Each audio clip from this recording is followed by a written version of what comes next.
The electric field in an electromagnetic wave is given by E vector equal to i cap 40 cos omega t minus z by c n c minus one. The magnetic field induction of this wave is in SI unit.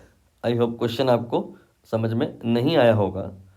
Question मोटे मोटे तौर पे ऐसा है कि EM wave की बात हो रही है, इलेक्ट्रिक फील्ड का जो इक्वेशन है वो गिवन है और मैग्नेटिक फील्ड की इक्वेशन क्या होगी ये बताना है. तो यहाँ पर हम जो इक्वेशन गिवन होती है उसको 3 पार्ट में ब्रेक कर लेते हैं.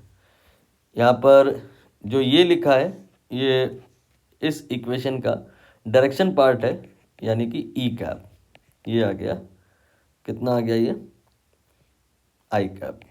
नाउ यहाँ पर अब हम बात करेंगे मैग्नीट्यूड वाले पार्ट की. तो मैग्नीट्यूड वाला जो पार्ट है इसके आगे जो लिखा है वो मैग्नीट्यूड ही है, लेकिन हम इस मैग्नीट्यूड में इस पार्ट पर विशेष फोकस करेंगे. ये उसका एम्पलीट्यूड है, इसे ई नॉट लिखा जाएगा. और आगे जो लिखा हुआ है वो यहाँ पर ऑसिलेटिंग पार्ट है, cos omega t minus z by c. एक और पार्ट में आप इस कहानी को ब्रेक कर सकते हैं, दैट इज यूनिट.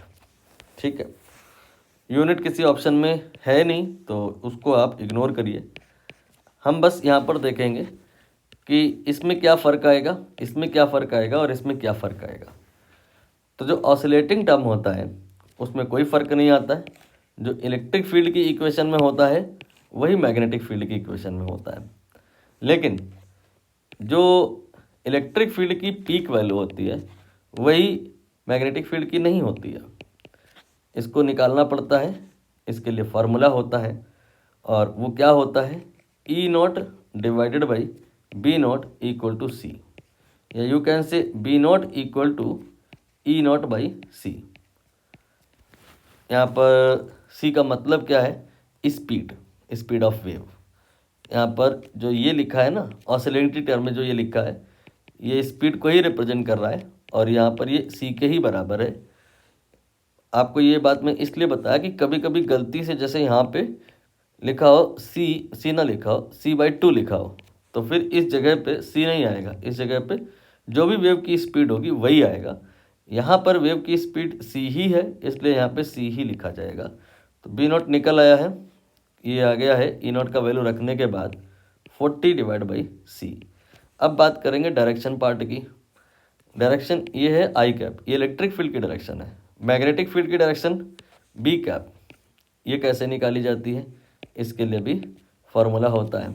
क्या होता है formula, e b c treat them like i j k. E b C I j के पैटर्न बना करके 2-3 बार आप लिख लीजिए. और अब आप ये बताओ निकालना क्या है. हमें डायरेक्शन निकालनी है बी की. यहाँ पर देख लीजिए बी है और इसके पहले जो 2 लोग आपको मिल गए हैं सी और ई, इनको मल्टीप्लाई कर दें या यू कैन से इनकी डायरेक्शन मल्टीप्लाई कर दें तो ये आपका मैग्नेटिक फील्ड का डायरेक्शन आ जाएगा. अब बात आएगा ये सी, इसकी डायरेक्शन क्या है, क्योंकि ई की डायरेक्शन तो सीधे सीधे इन्होंने बता दी है कि आई कैप है, बस सी की डायरेक्शन क्लियर नहीं हो पा रही है. सी की डायरेक्शन के लिए हमें ऑसिलेटिंग टर्म को फोकस करना होता है और देखना होता है कि यहाँ पे क्या लिखा है, एक्स या वाई या जेड. अगर एक्स हो तो आंसर आई आएगा और अगर वाई हो तो जे आएगा, जेड हो तो के आएगा. तो यहाँ पर जो सी का डायरेक्शन है वो के कैप हो गया. अब बात आएगा ये के cap multiplied by I cap, ये किसके बराबर होगा. ये भी ठीक ऐसे ही निकाला जाता है, आई जे के 2-3 बार आप लिख लो और अब आप आई क्रॉस जे करो तो ये आपका के आ जाएगा, जे क्रॉस के करो तो ये आई आ जाएगा, के क्रॉस आई करो तो ये जे आ जाएगा. यहाँ पे के क्रॉस आई ही करना है तो इसकी जो वैल्यू होगी वो जे कैप हो जाएगी. तो अब सारे ही कंपोनेंट मैग्नेटिक फील्ड के इक्वेशन में आ गए हैं. ये है डायरेक्शन पार्ट, ये है पीक वैल्यू और ये है ऑसिलेटिंग टर्म. इनको कंबाइन कर दीजिए तो आ जाएगा जे कैप 40/c. इसके बाद में cos omega t z minus c as it is. तो यहाँ पे जो सही आंसर होगा दैट विल बी ऑप्शन 3.